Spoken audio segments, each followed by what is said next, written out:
İstəyirdim ki, bu il 31 dekabrı Dubayda keçirim. Dedim, qəşəng istirahət edeyim. Sonra fikirləşdim ki, ondan da gözəl istirahət var. Nədir? İzləyin, görəcəksiniz.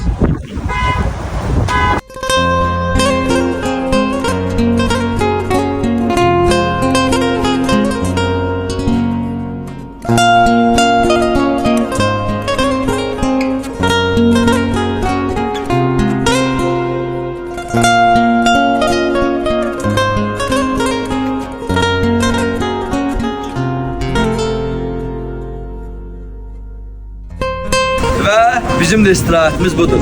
Gedirik hara? Uşaqlar evinə gedirik, uşaqların bayramını təbrik eləməyə. Bayramımız mübarək, həmçində sizlərin. Gəldik, çatdıq uşaqlar evinə. İndi isə gedirik uşaqları sevindirməyə.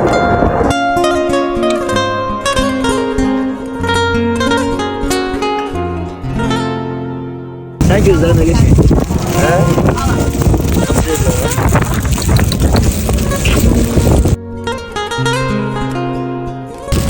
Beğendin her yerleri. Ha? Gel.